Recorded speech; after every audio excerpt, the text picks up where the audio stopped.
Ladies and gentlemen, welcome back. We're heading into round number 2 for the first day of the Season 5 SCS closed qualifier. We just got done with a pretty fun regulation victory for the Gatekeepers. Me and Chief had to eat our words as our prediction, a win for PDHM Gaming, did not exactly come true. Now as we progress into the next round, we've got another spicy matchup, Project Neo versus Nemesis, on display for us tonight.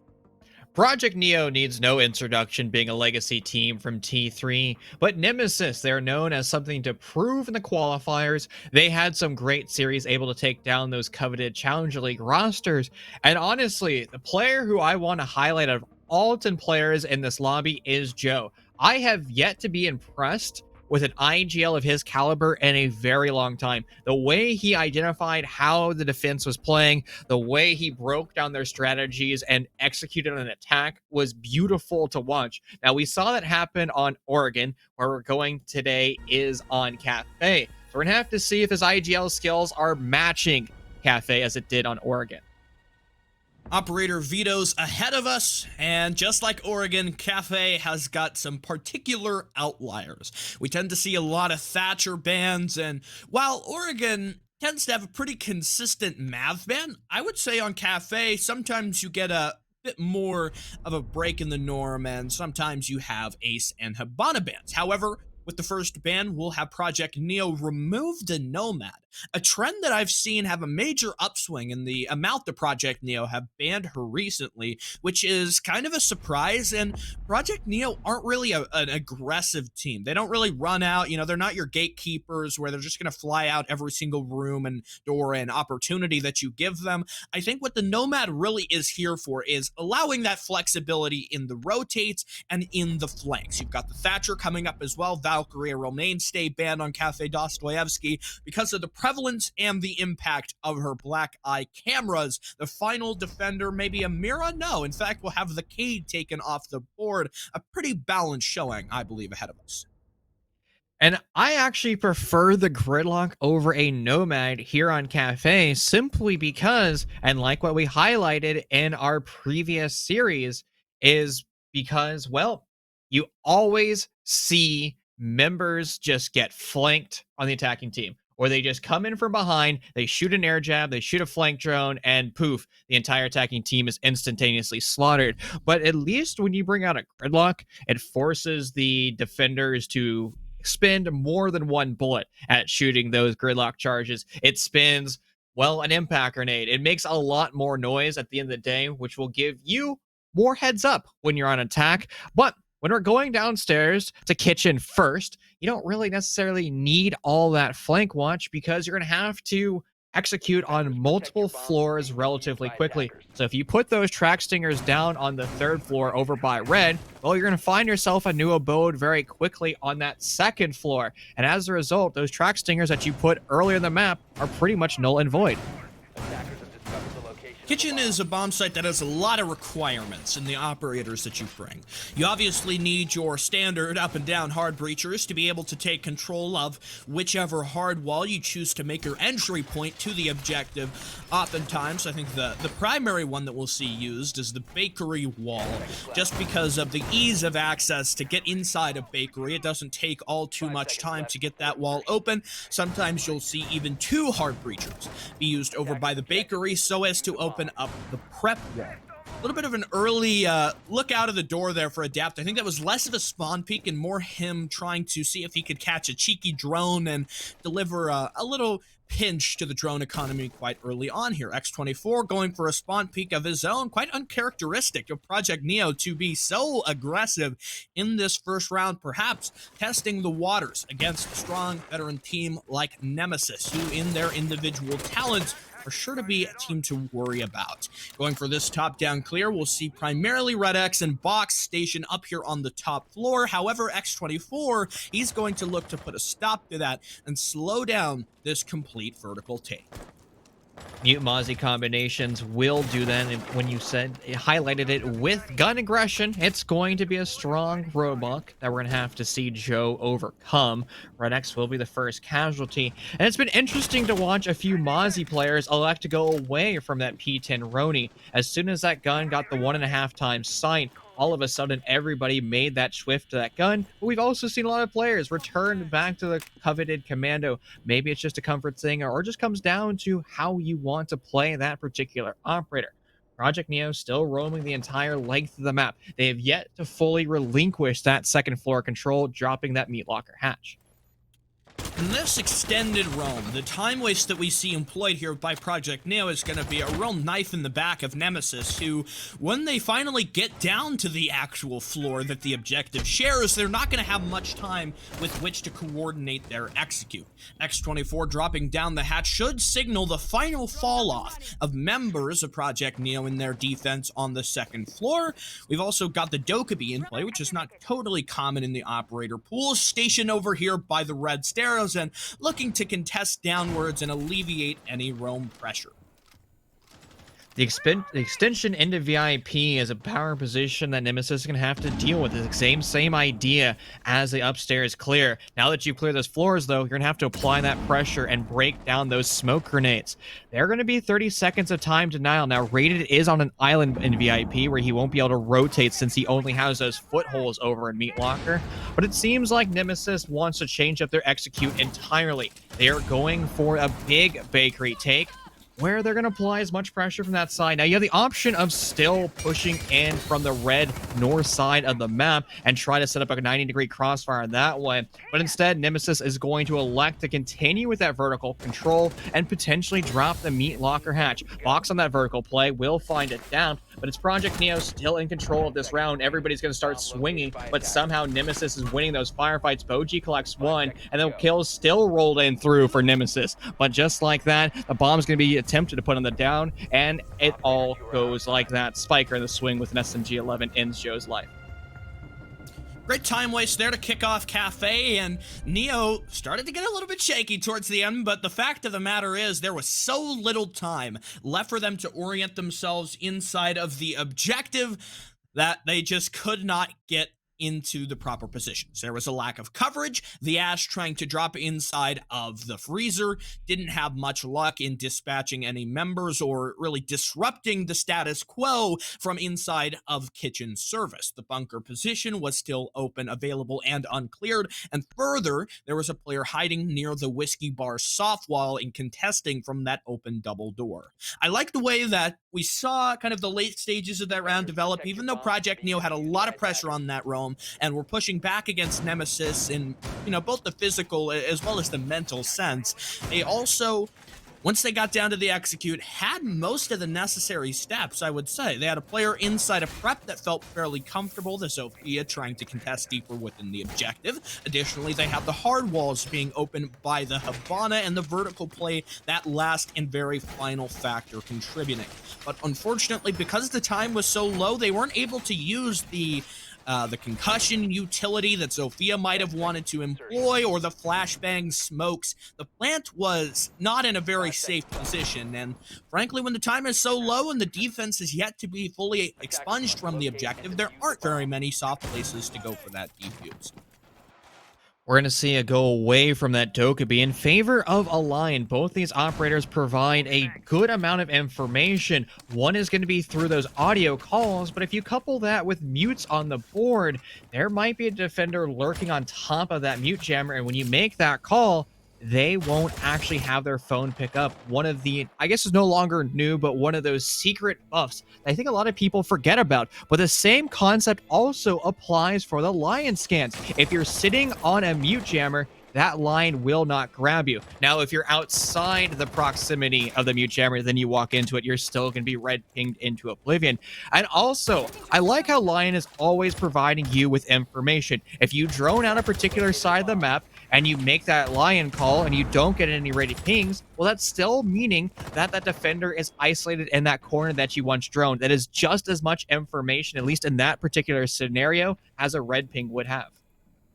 Nemesis equipping themselves with some elements of the strategy I usually refer to as a train bypass. We can see there were X-Cairo shot onto one of the train walls close to the mining window so that they could compromise the integrity of train itself. This has caused a bit of a fall off now as Project Neo have largely given up control of train and they begin to achieve some elements of dominance. But they've got a pulse hiding inside reading, and he might be able to spot Fox if he can get in the good position. Sledge opening a hole here in the wall, walking through, spotted by the default camera. He's eager to watch above, but however, it looks like the intel just wasn't given out to JJ, who gets caught shots in the back from Red X to claim the opening frag. Now, the first series, we saw the attackers failing to shoot out cameras, but this time it's the exact opposite scenario, where the defenders have information on that camera and they just don't communicate it. A small oversight, but nothing that Project Neo is incapable of coming back from. Spiker on the flank, finding himself a new home over by the brown stairs, but he's going to have to expedite that ascension because the attackers at Nemesis have control of the entire fireplace site. They're in a position to start going the plan. X24 is going to try to hamper that with SMG-11. With Spiker now falling, he's going to have to clutch the round entirely. Isolated in a reading room, there's no hope for him to rotate other than tapping away with SMG-11, picking the members of Nemesis off, but that won't even go forward. Boji saves a round for Nemesis. Glad to see a success in an unconventional execute, rather than going up to the top floor and trying to confront Project Neo in the massive stack up of utility that they tried to funnel Nemesis into. They simply chose to ignore it, and they successfully bypassed it in a phenomenal manner. And the death of JJ was really unfortunate. The fact that there was the camera there and it was blue. When the sledge crouched through the hole, it was blue. I mean, there should have been the communication there, but it looked like JJ was just occupied with something else on his mind, or the call was not made. Either way, there's a problem there, and JJ playing close near Shiko's spot has to be aware that his back is exposed to someone, coming up from the window or crouch walking up the brown stairs, any other number of ways that you can sneak in to get that angle, and that gave away the man advantage immediately. And when you're going for that train bypass strategy, having the man advantage can be oh so successful. Going into round number 3, we will not see a reattempt of reading. Instead, Project Neo are going to deliver us a little bit of a treat, opting to go for the mining setup, and you love to see this one. We don't get a whole lot of mining. The last time I think I would cast this was on behalf of the Wichita Wolves' old roster, who love to play this site.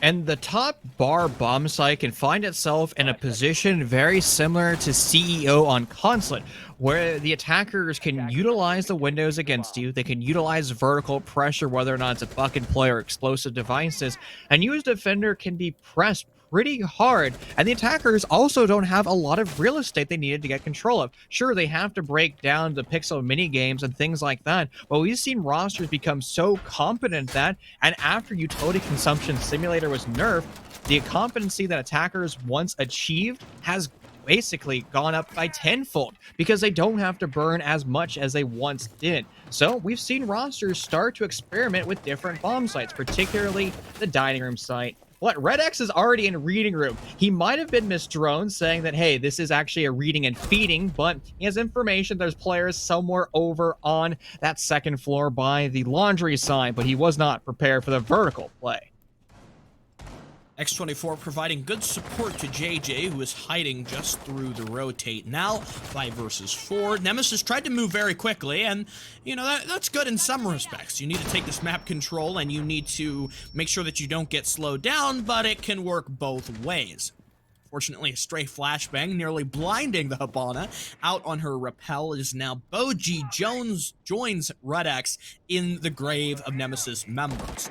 Minute and 40, Bale still holding the rappel angle as it looks like Fox has worked his way up the red stairs, but without support from his teammate and with no control of reading, there's not much that you're going to be able to do here from inside of the mining hall. Bales will jump off of the window rappel over by the dark corner, instead going down now towards heaven. He's going to try to expunge Adapt, who's hiding here right next to where JJ was in the previous round, but X24 with a jump out gets Bales, quickly traded out, however, as Joel Joe will manage to land the headshot. But still, Joe, feeling constantly pressured, Adapt from above secures that frag. A 4 versus 1 as the mining defense looks to be a rank success so far. There are yellow pings on the west side of the map, but that was on the second floor, so Project Neo has an understanding that there could be a box somewhere near their home. However, he is rotated to a completely different position. He has an option of flying out one of those east windows to retrieve his diffuser, or attempt a 1v4 clutch where he just slaughters everybody from Project Neo. Creeping down the white stairs, he's going to go for the latter option, slaughtering anything in his path. Adapt falls, but he's still going to have to attempt to find more. When he enters through this rotate, it's going to be a large audio cue as he moves through that debris, but jiggling back and forth, it's actually worked out well. He's juked one, guiding him another kill. Rated falls, but he still has to find more kills. On that camera, that provides a lot of information. It's tucked in a corner. It's going to be JJ, shotgun in hand. He's been loving the super shorty and runs out of ammo, but brings out the UMP.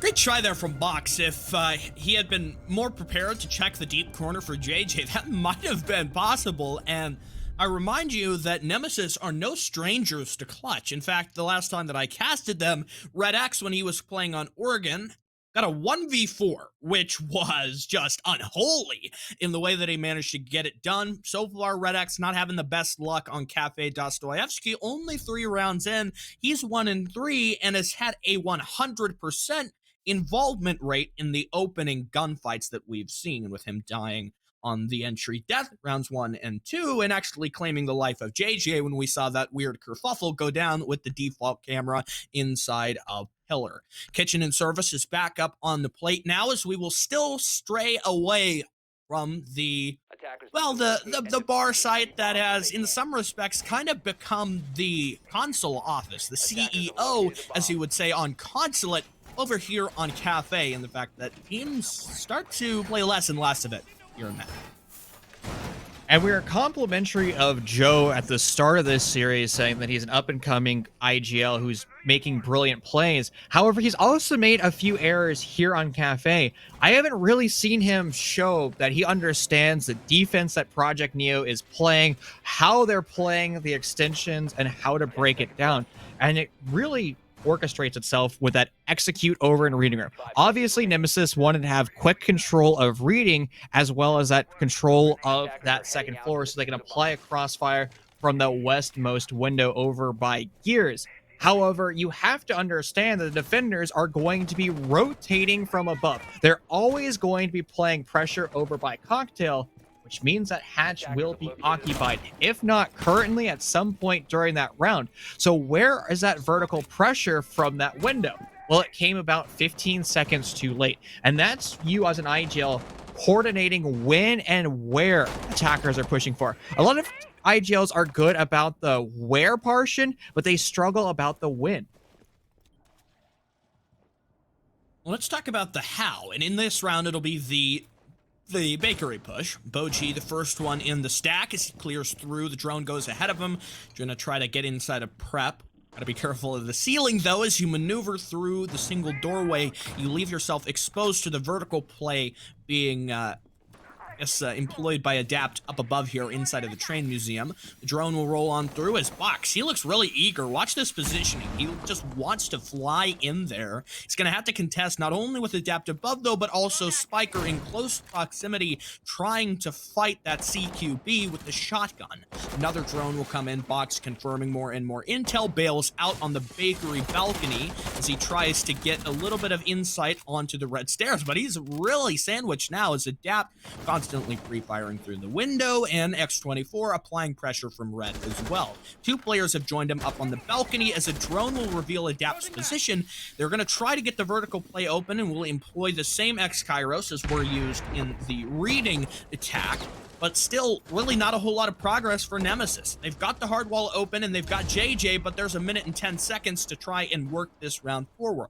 Good position from Red X over here by Whiskey Bar. He might not totally be discovered, and now with X24 now, Project Neo on the back foot.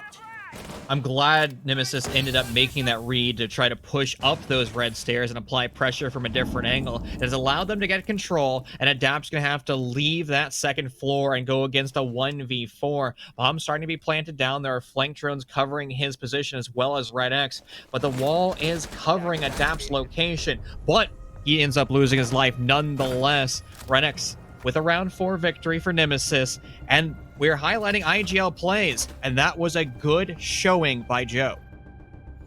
Smart decision to see that there was no progress being made by their bakery take, and because of the vertical play, they had to address it.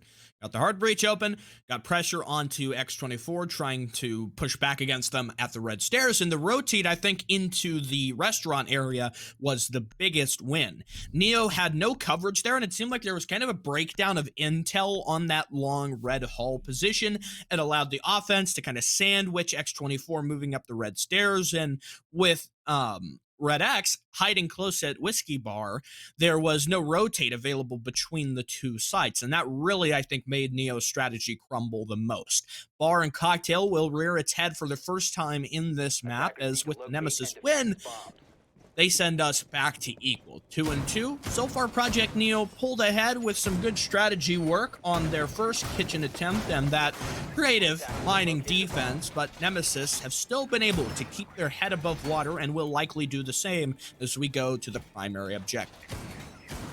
We become very comfortable seeing all 4 bomb sites be utilized on maps like Oregon. However, it's something that you don't see every day here on Cafe, but Neo shows a mastery of this map, utilizing all 4 of their bomb sites at their disposal. Now, their strategy will only utilize 1 deployable shield. That's going to be the back pocket of Raid, that smoke player, and he can put that shield in a lot of positions. We all know of Pixel, where it currently is, but you also have the option of placing in bar back storage and have that shield act more or less like a mirror window, and you open up the entire length of the west wall of Barback and try to turn Piano into much of a no man's land as possible. Now, the other option to that is utilize those nitro cells as turning that Piano side into no man's land, because you can whip those nitro cells sky high, and if Nemesis did not drone out that second floor, they can get caught off guard. However, they are doing their due diligence right now, droning every floor. Well, we waited to stand still for the drone work to complete and for Nemesis to develop their pressure on both the second and third floor. I'd just like to remind everyone, for the Swiss close qualifiers here, it's best of ones. So the momentum that you earn here on Cafe is the only real thing that matters. There's no other map to fall back on, and an early death like that can send you spiraling downwards. Joe finds Adapt, who has begun to play increasingly more aggressive round by round, and this is something I think that has been a big signifier of Neo and their changing identity. Spiker will go aggressive, just the very same, close at the White Stairs window. Not jumping out yet, but he'll shoot 1 drone as he begins to feel pressure. Lion Scan will detonate as Boji uses it expertly now to take control of the White Stairs. Spiker and Adapt gone. Nemesis with another man advantage. And that's a perfect example of the Lion Call providing information without any red pings whatsoever.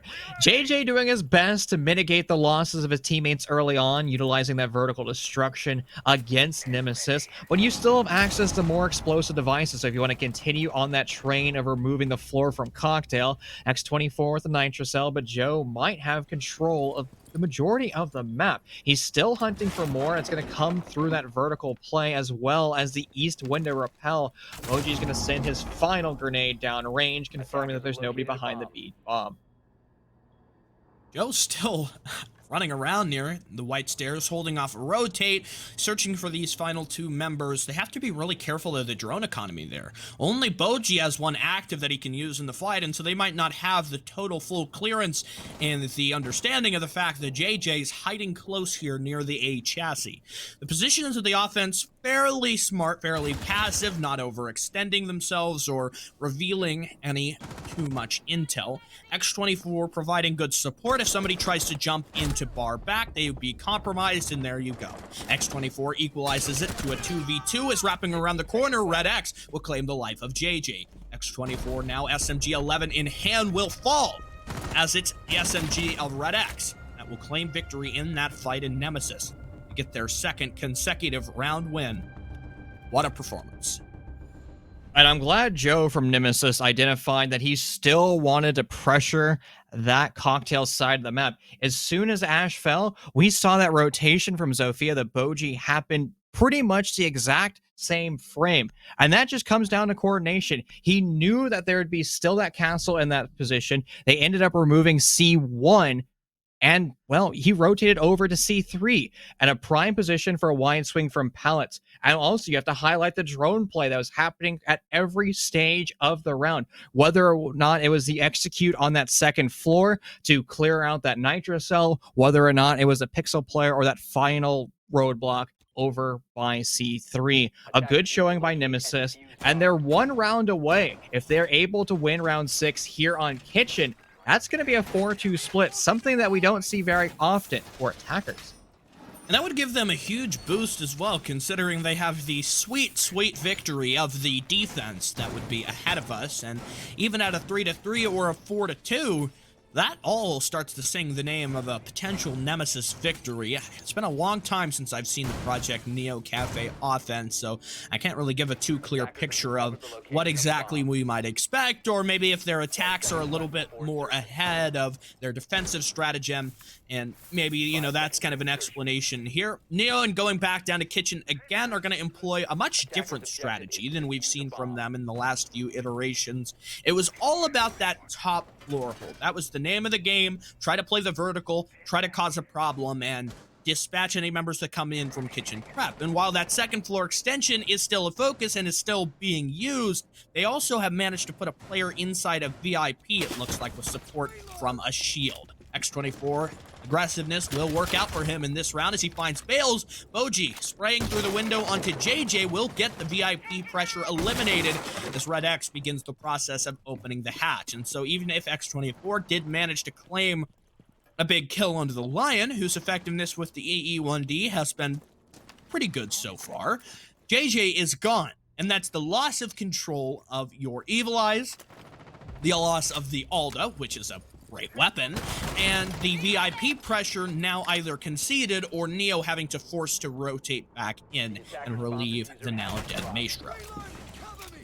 A phenomenal shot by X24 on the window repel of Joe, and your lone hard breacher has now fallen, and the impact kill of JJ early on might not be as powerful as it once was. The 2 remaining players of Nemesis are your primary and secondary entry, and on paper they should be your best fraggers, but against 3 it might be too difficult. But if you overswing like Spiker just did, it's going to be a much easier task. Now you have Raiden, one of your primary supports, as well as X24, who's on a heater this round. Box is going to open up the meat locker wall, establishing a crossfire with Boji. They know that they want to go for a plant over by Java, but they just have to isolate and win their ones. They can storm this bomb site and use speed as an asset, but they're just still trying to tap away. If they have too much indecision, it could cost them their lives. Good use of the smoke canister here. It prevents the full utilization of Nemesis's prepared crossfire and will alleviate the pressure somewhat. You can see the rotate there. One player moving in from Kitchen Prep, but Rated having bullets tossed in his back through the wall. Still, the Zofia holds off near the whiskey bar, but Project Neo starting to squirm a little bit. Rated gonna hold close with the shotgun, in X24 with his 4th kill on the round, shutting this one down and really putting his team in the best position possible. Fox still close up, trying to fight the shotgun with the R4C. That's not a fight you'll often win, and Project Neo will manage to secure this final round of their defense. Merging from the half at an even position, now the onus is on the success of the Project Neo offenses, and if that doesn't happen, Nemesis are going to be free sailing. And the thing with Nemesis' attack right there is they're playing solely as individuals. I didn't see a single attacker fall with any coverage or any refrag window whatsoever. They were so far away, you would have to walk down a staircase, wasting 7 seconds to even return to your fallen teammate's dead body. That allowed X24 to have full reign of the map. He was able to rotate across with no pressure whatsoever, and if they found an attacker in his way, well, he would just win his engagements, ending up dropping that hatch. And I have to say, Nemesis, when they did have that 2v2, we saw that coordination, we saw them try to sync up, but that also separated when they tried to make their crossfire a lot more larger, where they had the box had control of white, and we also had whiskey bar control for Zofia. Then they said, you know what, we want to hold our whiskey bar, but we want to go for a quick execute through prep. But that execute was not quick. It was too slow, and Project Neo read into it perfectly. It looked like the Zofia had kind of traded, or rather the Ashe, excuse me, had traded one difficult position for another one, trying to contest a long fight against X24 on a heater with the Mozzie, and then attempting to fight a shotgun in a close quarters fight. I mean, those are both just very unfavorable. Third floor now, Adapt playing the Twitch, so you have some counter, you could say, against the Mira. Hard to say how successful the Twitch drone will be. There's no Mozzie, there's no Mute, so, you know, assuming that the drone has the ability to kind of creep around the members of Nemesis and doesn't get shot by proxy, they might be able to take out a few of these windows. That shouldn't be the nail in the coffin, though, just because of the way that this is set up. But if you lose the window over by tarps, I think that's when the problems really begin. Because we've already got this wall open, and, you know, that's the whole orientation of Nemesis strategy. They're going to play with the soft walls, they're going to play this open so that Project Neo have to fight their way into Piano and don't get to sit in there for free at all. Box overexposed, he tries to rotate into the bathroom, and nearly a second for Spiker as the 308 FAL just completely rips through Joe. The smoke on low HP battled back and forced to play close at the window. Still though, even if he's on low HP, he gets that element of surprise. You'll see the rotate coming from Bales as he takes up Box's attempted position right next to the grave. That Capital is going to be incredibly powerful because we see Mirror in play, and you can now smoke off those mirrors with precision with those Capital bolts, but also if you're behind those mirror windows, you can send those fire bolts down range. And with Boji on so low HP, he's not going to be able to rotate away from that position. He's most likely going to die to that fire, but Spiker, the man with the fire bolts, the man with the smoke bolts, is now off the board. A well-placed Nitro, but Nemesis is still fighting this round with a large man disadvantage, or at least a health disadvantage, as two of their players are sitting at below 10 HP. One round will be enough to remove them from the lobby. X24 looking to take control of New Balk and try to get that long angle back into the deep bar. Rated as a frag grenade, but there may be a few lingering Wamai magnets and ADSs that could put a stop to this. There's the frag. Does it land? It looks like it does. Downing Bales, not to confirm that they might have been looking for, though, and Rated does not have a second frag grenade to seek that confirm.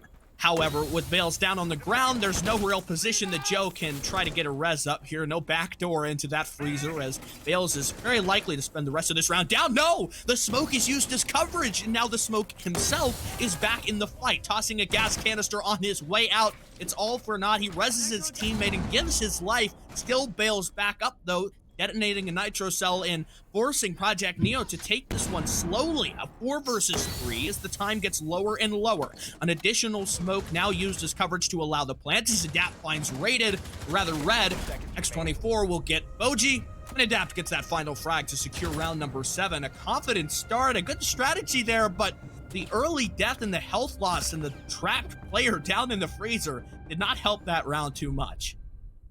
And Project Neo did a great job at identifying all of the positions that Nemesis was trying to utilize. It started off with Pixel, but instead of traditionally burning ADSs, burning those with my pancakes, that weird rotation that we saw from the Omai caught him off guard and was a free kill for Project Neo. When you play that power position, your sole job is not necessarily take gunfights. Your job is to waste as much time as possible, and particularly just waste that utility. But nonetheless, Nemesis made a small error and is forcing them to go to a completely different bomb site reading room. Back when we were on the first half, it was really dominated by the rotation of second floor sites as far as the first quarter, you could call it, of the first half and the first split.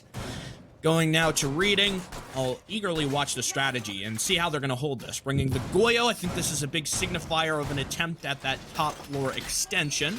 Spiker going to stick on the Capital, who has had pretty good success so far. And the addition of the hard breach, the secondary hard breach, for the Capitao is just such a good piece of utility for him to have in that desperate moment when, you know, your hard breacher might have died early, or, you know, is just simply not in position to deploy any of their breaching utility. You can drop down that secondary hard breach and create an opening that the defense might not totally have been prepared for given prior intel. You can see the further developments of this second floor strategy of Vulcan Shield placed near Long Whitehall, and one for a player to hide behind inside of C2. Kind of risky to have the Goyle Vulcan there, especially if it gets detonated and the ADS is wasted, but I think that's kind of bygones for bygones, considering if your ADS is gone and that shield is removed, your opportunity to rotate is going to be pretty small, and that window will not be open for very long. And so having the Vulcan there, if it detonates, it kind of prevents the offense from moving up depending on how well it gets open. Neo are going to make smart progress in opening every single window, though, over here on the east face of the building, so that the rotates are a little bit more troublesome, and you're not going to have that total freedom and the confidence to walk past the window as you would previously. And Nitro traded for a drone, somehow gets shot. I'm not sure if that was by JJ or X24 providing the coverage, but if it was X24, he just provided a life-saving maneuver to allow JJ, one of your sole hard breachers, to continue his fight. Here comes the pressure of these east windows trying to remove all of that cocktail hold. Box is here by himself, being flamed out and forced to rotate through the hatch. A missed opportunity for Project Neo, as they could have confirmed that kill, but at least you have removed one of those operators still on that top floor. Box, who was so lethal in that rotation, has now found a true kill. X24, that tandem back and forth between those two players, has gone a perfect way for Box, and he's still lurking over by the white stairs. He has the option of rotating up, however, that is a very risky position to be in, as there's still members of Neo at the top of those stairs, as well as the AC unit behind that window. So he's just going to elect to stay and waste as much time as possible, sniping away those drones. Next, Red X is going to rotate to the deeper into the pillars, a position if Project Neo doesn't drone out, they can be caught off guard. With the frankly inefficient take and the time expended to get control of the top floor, Project Neo are not in a hot position. With X24 gone and Spiker dead as well, you're going to have a real hell of a time getting onto the site. You can see Malusi Banshee is spotted, and the Jaeger is waiting for any opportunity to wide swing around and try to peek. You can see he's looking at the ceiling because he thinks they're going to try to open the vertical up above him. Now as JJ moves in, I think that'll be the signal for the Jaeger to begin to move out and try to push within the objective. One kill goes for Nemesis as they get another onto JJ. Boji dead as well, and Joe finishes things off in round number 8 as Nemesis secure their response, and Neo far too slow in their top floor clear. I would have liked to see a little bit more assertiveness from them, and the death of X24 via Box certainly did not help much. Yeah, you highlighted it best. We really never saw Project Neo confirm any members of Nemesis. They said, all right, we know that you're playing upstairs in Cocktail Lounge, but where was the pressure? It was a haphazard upside-down rappel that ended up losing Neo's life. They realized that that wasn't the play. They ended up rotating two of their attackers over to West Piano and then trying to do that traditional level of execute. But they were successful in that, but they wasted more than 90 seconds in that process. And after that, it was just a full send rush to try to remove as much of that ceiling as possible. But if Project Neo brought out a strategy where they did both of those elements at the exact same time, well, Nemesis would have had to fight a two-front assault, and that would have most likely forced them to make an early rotation, dropping that hatch. And if you had good window coverage, you should have been able to get that kill. But nonetheless, Project Neo is going to return back up to Bar, where they're able to win it in round 7. I think that last round really came down to a real lack of pre-placed drones, and that stalled things out. If you maybe put a drone near Pixel, one over inside Cigar Shop, and a further near either, back bar, freezer, or in bar proper, that would have allowed you to move a lot faster. Project Neo were so hinged on trying to play the window repels, and it didn't really get them much. I mean, there was no kill onto the down player, as you mentioned. There was no real leverage, not much utility used to try and bolster that position, and it caused a lot of problems. OG lurking down inside the bakery. There was a Twitch drone that had rotated just out of the double door. I don't think Adapt is going to try to go in here. Maybe... No, he'll go around the other side. So just making sure that there's no opportunity for wanton rush out of the door from Boji to immediately shut him down when he tries to get up on this rappel. Red X, window open, close up here on the white stairs, looking to contest outwards, as Project Neo's defensive aggression has been matched, and then some now by Nemesis, who are eager to repel every attempt at Neo taking map control. This is the second time we've really seen a full dedication to that cocktail take. And that 6-pick into the buck really shows that.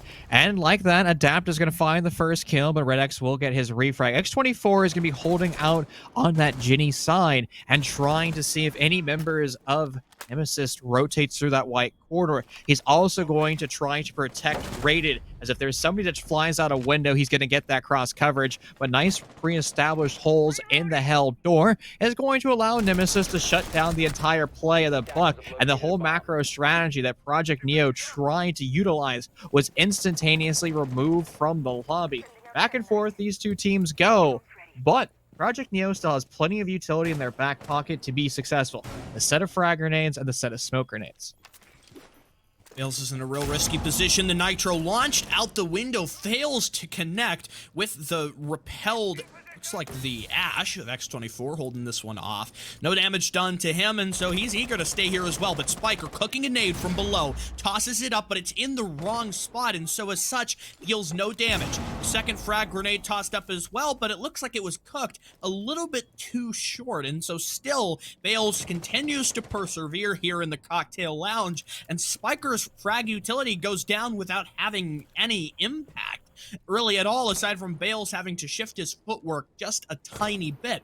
Project Neo need to rotate now. X24 hiding above on the cocktail, at least preventing a wide swing rotate, but Bales shuts down JJ now, and so it's a 1v3. Swing from inside a cocktail, 30 seconds to go. Diffuser down, and there's a defender outside. Bales tried to hold this one off as Spiker goes for the chase. It looks like Bales, he wants to get over the edge of the railing, and honestly, he might make it in time. He might come back inside the building now. Spiker loses the opportunity for the confirm and now has to push in to a fully entrenched defense, and the pre-fire wins it. Box fells Spiker. This round is over. And a good understanding from Nemesis to understand how Project Neo was going to go for that attack. And we talk about rosters making adaptations, learning from their opponents, and analyzing exactly what they're doing. And all of Cafe is more or less linear. The way you execute on bar is the same way you would execute on reading room, and the same thing for kitchen. So if you want control of that top floor, you only have one option: that west side of the map, or you can try to do the more risky strategy of pushing in through reading room. Nemesis has learned that lesson from their previous hold. So as a result, they start to make murder holes on both sides of the map. And if they say, hey, we're getting more pressure from the east side, let's put all of our gun barrels in the positions that we already established. And Project Neo never really droned it out. And they're going to have to make that adaptation now as they go downstairs to kitchen. JJ has got to make the call to try and turn this one around, because Project Neo have looked out of shape, really, in these last two attacks. The way that they're going about it, there's no coordination, really, with the utility, and even though we see there's an attempt made, clearly, Project Neo want to use their utility, trying to clear out the members of Nemesis. It's just not having the effect that they wanted to. And so, given that moment, I think you kind of need to kind of make a rotate, make a change, and try to come at this in a bit of a different way. Otherwise, you're just, it's not going to work much for you. And there's going to be round after round, and because this is a best of one, small missteps like that and allowing Nemesis to string rounds together could eventually put you on match point, and we're only one round away from it as it is.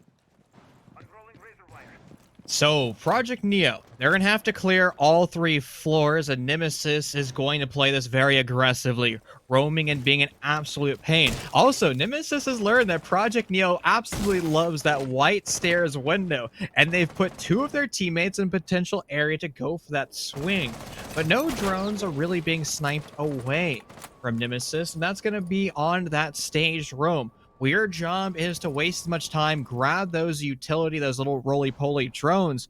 So when Project Neo goes for that final execute in the dying seconds of the round, they're going to have no information available to them, and their only option will be wide swinging. Now, Project Neo has been trying to go away from that traditional way of just being a super structured team and add some aggressive flair to it. And throughout the qualifiers, we have seen them do so. Project Neo at the 60-second mark will take control of that top floor. They're going to have to start to expedite so they can have that vertical control on the second floor.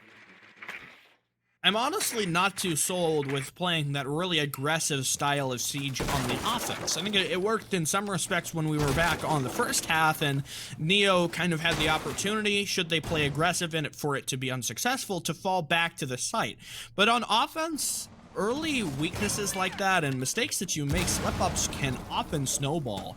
And because the offense really have to achieve this objective of moving into the map and taking the control, fighting those battles for the control itself, if you have all of those slip-ups, it's not going to help you in achieving that much. Hard breach utility, prep wall open as JJ will funnel his way around to the back of the bar. Red X going to hold off near the whiskey side, excuse me, as he tries to deny Neo from taking control of the red stairs. Rated above with the sledgehammer, chipping away at the available safe positions for Nemesis down here inside of kitchen cooking. Nobody in kitchen cooking, though, as it's mostly either kitchen service hold or players off-site. Box gonna try to flank down. Looks like he might have wanted to go through the hatch, but it's not been open. Huge kill there for Spiker. Now he eliminates Boji. It's all up to them. If they have the intel on Box, and if he doesn't manage to get caught off guard. JJ crouching through. Diffuser going down. No denial yet. However, looks like the Echo drone starting to work for Joe as it denies the plant twice. The second drone coming right on through the drone hole, jumping up. It doesn't stick to the ceiling. He has no time left, but still manages to deny it. JJ back on it again. Spiker fells, bails, and Red X is gone. And Adapt gets that final pick onto Joe. It's a flawless round for Project Neo in round number 10 as they come back in a miraculous fashion. That's the advantage of winning your gunfights throughout the map. You can establish a crossfire that the defenders, wherever they are hiding, they are going to go straight into a challenge. And it seems like the newest feature is going to come through where you can utilize this technical timeout. Both these rosters sitting at 5 apiece, and it's on Joe's back to decide how he wants to hold the next bomb site. It is going to be reading room. And to Joe's credit, Nemesis wasted a lot of time. They wasted almost 2 full minutes. The thing was, they weren't quite prepared for that onslaught. They had roamers still in awkward positions, kind of tucked away in corners, that the attackers have a positional advantage, or maybe a 50-50 advantage going into that gunfight, where they swing and both of those individuals are equally as likely to win. I think if we were to kind of rewind the VOD and, crossing my fingers that we get replays one day, to watch Box would have given us a lot of insight about, where was that round in the stages of development. I think there was kind of a warning sign called that the plant was being attempted and that the Echo was trying to stop it for as long as he could, but, it wasn't going to be enough in the long run just because Neo had more men with weapons inside of kitchen cooking, and that even given the time waste of the yokai drone, it wouldn't have been enough. Box was kind of too slow to rotate back, and maybe if the hatch was open, he would have dropped down and he could have used the vertical angles. There was a lot of missed opportunities there, and Neo simply had the better coverage. Not only that first opening kill that the Hibana had secured near the middle White Stairs landing, but everything after that, it snowballed forward, and that's what I'm really hoping to see more of. Project Neo gaining the man advantage if they're going to play aggressive and fight for these frags, and using that to leverage to the most effect their ability to gain control of the site and the pressure that you earn in doing so. Now, Mira is left unbanned in this series. We've seen her a few times, but not have the impact that would warrant probably a constant ban on this map. And maybe we're just falling into what I refer to as that Mira fallacy, where if you're not playing Mira, well, you're not scrimming Mira. And then you're not going to be bringing out Mira in a live match. But this is an opportunity to bring out those legacy strategies. And I would love to see Mira be placed over here on the pallets, the east side of the map, and isolate all of piano, because at the end of the day, if you force the attackers to deviate from the piano execute, or at least attempt it against a mirror window, you might find yourself in an advantageous position winning those gunfights. Project Neo being released from their spawn, they are going to do what they have been doing: east window repels and forcing Nemesis into gunfights. Now, if Nemesis reads into this, they just need to play passively, and Project Neo's strategy will crumble. See, that's kind of the problem that I have here with the frequency at which Neo try to go for this, kind of repel take. It happens every single time, and it's those small routines that can really leave open an opportunity for the offense to exploit. The player hiding inside Cocktail has been pushed back early with a good margin of time for them to work with, but now they're just going to fall back to the bottom of the white stairs or to the mid-level of the white stairs to try and contest a dab, pushing down the white hall itself. The frag grenade sails on through. We'll see in just a moment if it had managed to actually clear the Vulcan shield. Spiker's really tempting us here. It has been detonated. We'll see the Melusi Banshee there has been disabled by the Twitch drone as the rest of the control is taken. A minute and 30. As soon as they recognize this is all empty, that's a lot better than what they had. In fact, close to 15 or 20 seconds more than in the previous round. And with all the holes the defense have set up, that's less work that Rated will need to do in preparing the vertical game.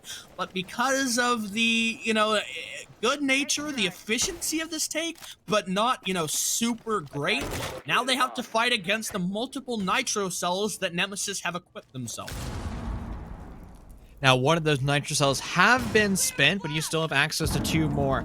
X24 trying to open up the reading room door towards the south. His utility be grabbed by an ADS, so not opening that up and forcing him to waste a lot of time. Meleeing is a dangerous position to be in, and now he's going to expend more utility, breaking down the Melusi Wubwubs, denying access to the default plant. He's also being pressured from the other side of the map, and Nemesis has the option of still rotating into a different position altogether. That is going to be up those brown stairs, what JJ is in the bomb site. He's starting to go for the plant. There's plenty of coverage, and Nemesis is going to have to pounce onto the site, denying access and denying the bomb, but they'll be unable to do so. Now a 2v3, and everything is going to have to rely on Nemesis, evolving into attackers themselves, trying to return back to their nest eggs. Fox has that top floor. He can utilize the advantage the attackers work so hard to achieve, but he's now all by his lonesome, and his life force evaporated by X24.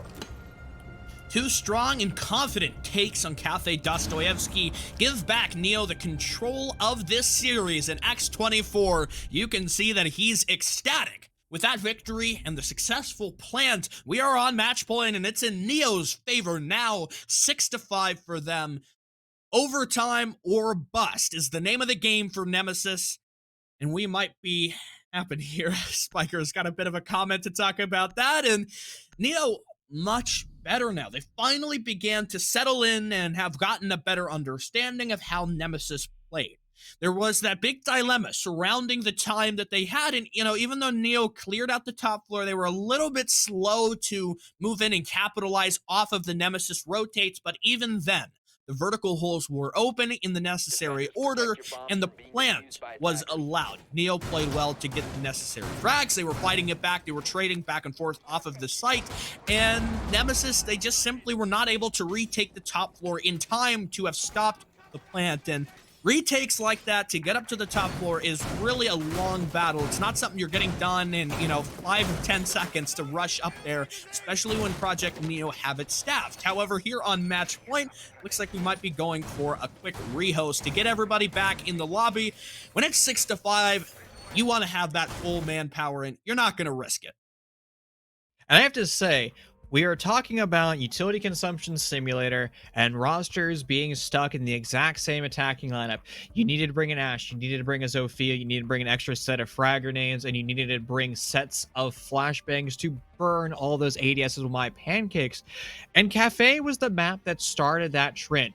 where you had to just bring all that utility to break down Pixel, because if you didn't, all those deployable shields would be used against you. But now that we're in a new meta, we've seen rosters get creative with the lineups that they're bringing out. Project Neo is showing it today. We have an Iana and a Twitch, operators that don't get a lot of love, but they're working out perfectly for Project Neo.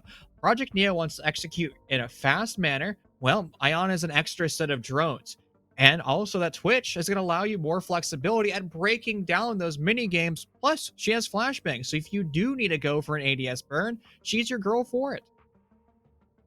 Going into round number 12, I'm curious on which objective we will see, because so far in this half, we have seen everything but mining, and I don't really think Nemesis are going to attempt it. They don't really seem like a mining type of team. Maybe we might see something like a reattempt at the kitchen. I mean, could you go for that? Do you think that would be? It's a hard place to be, because now they did lock in bar. So what we think might not matter and have to consult with admins, but I believe since we're, what, 40 or 20 seconds into that prep phase, you're going to be stuck with the operators you selected and the bomb site you selected. But honestly, Nemesis have been struggling on so many different corners. Bar, they've lost. They did end up winning in around 9, so they obviously have found success here once before. They've lost kitchen. Again, I think Bar is their best option, since they have been successful once before. Yeah, I'm honestly just looking at the facts. Reading, Bar, the only wins. Reading, we know how that just played. We're not going there again, and so I think that leaves Bar as the real sensible decision to make. So far, Neo haven't been totally dominated by objective play. We've seen plant attempts in 3 out of the 5 rounds, with only that recent round, I think, being the successful plant so far. And so there hasn't been that one element of leverage so far compared to the first half, and compared to our earlier map that we had, where it seemed like as soon as the side swap, it was either one team opening kill every single time PDHM were hammering their opponent, and sometimes it went the other way. Pretty even fight, and that was kind of the narrative that we were hitting on in talking about the operator bans, right? Because you've got Nomad, you've got Thatcher. The defense aren't so worried about kind of the attackers getting that upper hand immediately, but you've also got the Valk ban being in play here, and the Cade ban. So you don't have some of those defensive strong points that you can fall back on, and I'm curious to see, whether that's the big effect here. Neo are still kind of developing their identity with Spiker and Adapt now, and I don't think they've gotten over that hill just yet. And on the side of Nemesis, they're a brand new pickup roster. I mean, you have Baka, a CL player, and you have Fogo as a coach. So they have plenty of support staff to be successful. But I like the point that you're making earlier. Take a lesson that we saw from our first series and just go for broke. Find a way to capture a double kill with Nitrocell. Find a way to instantaneously spawn peek and remove 2 players just off the rip. Because the first 4 rounds, we saw that exact storyline pan out, and we saw the chaos that would ensue after the fact, forcing the attackers just to play the map even more aggressive. Now, that can be a double-edged sword and sometimes work against you, but again, when you're Nemesis, you're down a round right now, and probably the most crucial round, because you won't have a mistake after this. You have to deliver yourself to overtime. You have to find yourself a victory, and you have to play to win. If you're playing to lose, you will end up losing. I would hope for the teams participating in the qualifier that none of them are playing to lose. And so the goal is overtime here, because Neo have already guaranteed that if Nemesis want to get a win in this round, they're going to have to fight their way there. And so on the bar setup, let's talk a little bit more about, assuming bar is the one that we're going to go to, how you make that happen. Neo have been pretty consistent to play kind of outside, play on the vertical angles, and try to play window repulse. It seems like that's what's dominating every Neo assault. Somebody out there on the window, and so maybe don't play inside cocktail. I mean, it seems like a crazy thing to say, but sometimes you just gotta get out of that cocktail room, because there's frag grenades flying around, there's Vulcan shields detonating, I mean, there's flashbangs, there's X-24 just fragging. Get out of that cocktail, seal it up, sign it, put a letter on it, put a stamp on it, and send it away. Go over and play more inside a piano, play inside cigar shop, and you might have a little bit more success. Oftentimes when we see teams that like to play the combo kind of buck goes below inside reading to clear the floor of cocktail and somebody's out on the window all the time, that's what other teams will do. And honestly, I think it could work for Nemesis in this next defense. You know, if you want to really put a tinfoil hat on, now we know that Valkyrie is currently banned, but what would happen if you were to put an Echo drone in a window, which will work and grab you information, and then you get your aggressive kill that way? Because Project Neo wants to be out to the east. So you run out through Hell Door and you pick one of them off as they're rappelling up to the building or up to the windowsill. It's a high risk, high reward, but again, you have to do something that is outside the box, something that Neo is not going to be prepared for. And I can promise you, there's probably just about every team in this closed qualifier would not be prepared for an Echo Cam information run out. Yeah, I could see that working, especially with the Nomad ban. I mean, you don't have an air jab on that door. Gridlock hasn't been played by Nemesis or Neo, so you're not worried about track stingers. And so maybe let's put the Vigil there. Give him an impact. You toss the impact, you break a Claymore, you run out. The only problem that I see with that is, even though it might not totally be prepared for, you know, an Echo drone intel supplying run out, I feel like Neo in this position, it's the most desperate moment for Nemesis, the one that they have to win. I mean, if they want to keep playing, they can't lose this round. There's no other way around it. And so Neo, JJ specifically as the IGL and the captain, I think he can sense that vulnerability and that desperateness, and I think he's going to be prepared for it, and he's going to tell his team to be on the lookout. But, you know, what do I know? And something we really haven't highlighted enough is the fact that this break is a technical timeout for these rosters. They can talk amongst themselves, they can change up their strategies and do something different.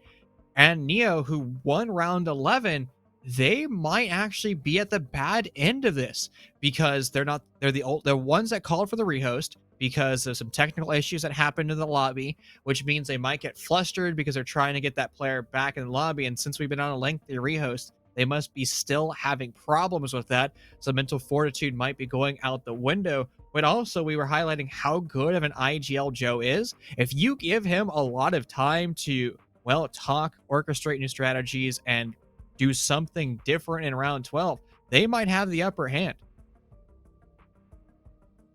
You know, we can spend a lot of time kind of thinking about the theory, but I'm just ready to get into this round, because I feel like theory crafting is so bland. We just sit here and we're like, I'm gonna use my brain. I'm gonna try to think about the past and how it applies here. But, you know, beyond our discussion of round 12 and what might go down, if we are to get to overtime, what do you think the narrative there is? Defense first. Whoever's on defense first is going to be the roster that ends up winning OT. All right, well, we just got word from production. We are a few seconds out from jumping back into Cafe. We've got match point, round 12, 6-5. Best of ones, nothing else left if Nemesis can't manage to nab this round. And so let's watch for it. Let's look for those spawn kills. Let's look for that desperation. Or Nemesis going to throw everything out the window and try to totally jump in? Or are we going to see something different, something more conventional and more of a kind of a passive strategy? Bar is confirmed. Just got word from the wonderful Rigel, our observer here on this match. Going to Bar, we're going to see this strategy play out. Spiker sticking on the Capital. It's been very impactful so far in a lot of the Bar rounds. We're seeing the Capital and his flame bolts be used to push players out of position, especially kind of near that tarps area, near that deep freezer area, and then the smokes being used to cover the mirror windows. However, in this defense, there is no mirror being brought. We saw Goyo shields being teased in the reveal phase, but electing to bring out those mute jammers. And going back to those fire bolts, well, maybe you want to have positions throughout the entire map where you can have a fortification. And as soon as those fire bolts come out, you can rotate back to a new deployable shield, and then, well, 50% of that economy has been gone. You answer back another firebolt, and now you still have one more deployable shield at your disposal, since Joe the Smoke has access to them, but that strategy will not be the case. It's going to be on how well Pixel can be held. You have the Jaeger, you have the Wamai, so it should be a strong job in that aspect, just burning all those ADSs and Wamai pancakes as quickly as possible. No Ash in this lobby. X24 is going to go over to a Zofia, so breaking down that utility will still be a tall order. Red X is lurking over here by the hell door, and I'm keeping an eye on him to make sure he doesn't totally go for broke. This time, Neo, not a whole lot of spawns for them around kind of the east side. Instead, they're going to go up to the top of the rooftop, and I would say this looks like the beginnings of your more traditional kind of piano cigar take. Get control here, clear out the long angles, and because there's no Mira, there isn't that same kind of worry of the soft walls being open and the long angles being played.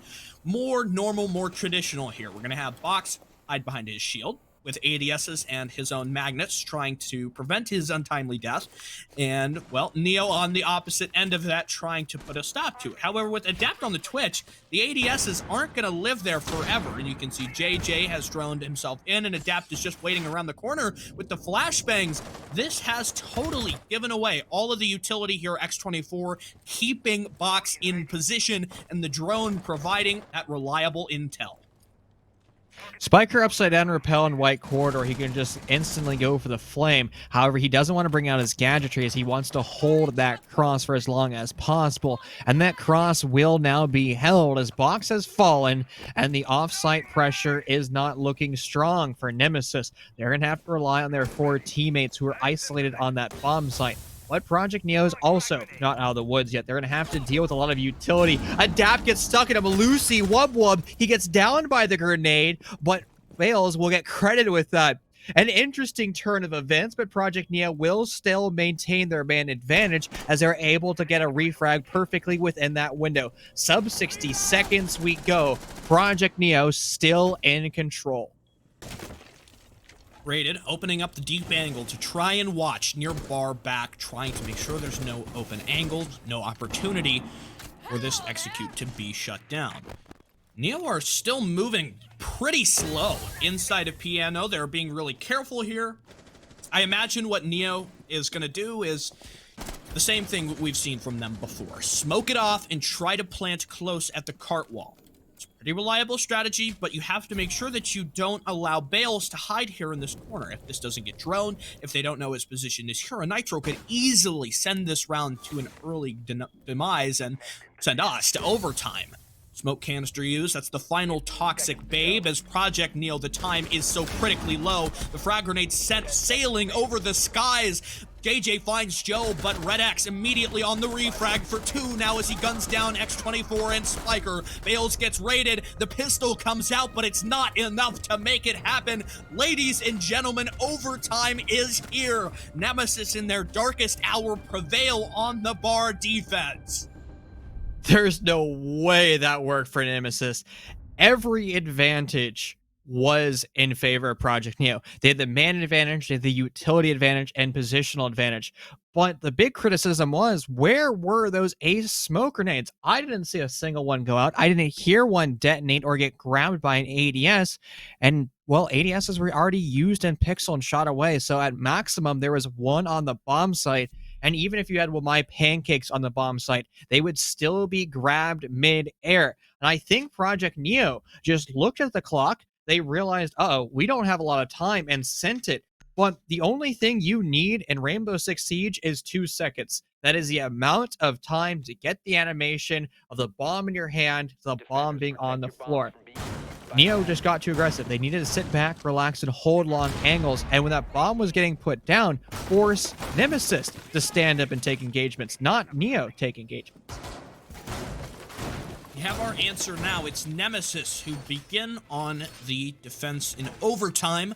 Bar again, and this could be good or bad. There's a lot of discussion between you, myself, and Jay's Wills pitches in here or there as well about the dilemma of repeating a site on the defense. It leaves the offense open with an opportunity to adapt to it. And for JJ and Project Neo, I think that's probably at its fullest effect, so long as the mental for Project Neo isn't shocked after that round, and JJ is able to focus in and say, this is the change that we're going to make.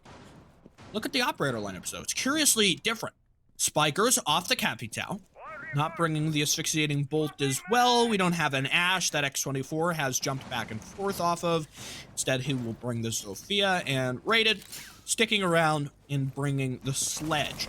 Adapting on the Twitch, and JJ playing the Ace have been pretty much mainstays so far. We have a Lurk. OG offsite, hiding at the bottom of the brown stairs and trying to prevent Project Neo from a bottom floor take, but it's not really characteristic of Project Neo. They've done pretty much the same thing in two different variations, either that snow balcony, window rappel, or your more traditional take as we see here, where they're trying to go out and get piano control. Red X, very aggressive, but it pays off in a huge way, in an overtime round as well. To take out Spiker, you lose your frag grenades, and now clearing some of these bunkered positions, which were such a hassle in that previous round, is, I mean, nth times more difficult. And that opening kill for Nemesis is purely based off that 6-pick that we saw. We saw the, well, Goyo be 6-picked in round 12 into a mute. This time they've elected to keep that Goyo available. And a position behind a Goyo shield, the explosive shield, was a cost of Project Neo. As a result, that set of frag grenades will not be able to be utilized on a different deployable shield down the road. Now, you do have Rated Alive who can spin that utility elsewhere, as well as X24, but you as an attacker want to have as much utility in your back pocket as possible because you need to have overlaps and backup plans in the event that something like Spiker's death happens early on. But nonetheless, Project Neo, with quick control of the map, they're still going to have to find their bomb plant position. Adapt trying to thread the needle through the angle here as they hold off, but Neo are getting stalled time after time, and they don't have the refrag. It looks like that's what they're searching for. Trying to get themselves back into the 4v4, and even though last time they had the advantage in nearly every category on this attack, they didn't have much time to work with, and now they don't have any of those same advantages. JJ tries to push in and make the effort for his team, but it's shut down without a shadow of a doubt, as that's a flawless round for Nemesis. The kill feed comes up orange as Nemesis gunned down every oncoming member from Project Neo, giving themselves the edge in the first round of overtime. Now Project Neo pick up the defense for the first time since the first half. And that's the power of the opening duel. We've seen it go for both of these rosters, but whoever ends up losing that engagement is just so severely nerfed. It's almost like the entire strategy that the attacking team ends up writing is just removed from all pressure and the entire lobby itself. Reading Room is going to be the only defensive bomb site for Project Neo. They're going to elect to bring out a pretty aggressive lineup. We've seen this before.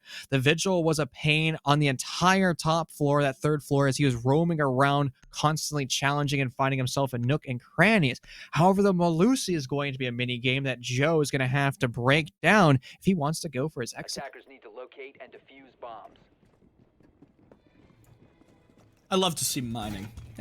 It's a good site, and I'm gonna have to DM JJ after to see in overtime on your only defense what the idea behind going to this site is. I think for Nemesis, it's largely the idea here. Play the site that Nemesis probably aren't the most comfortable.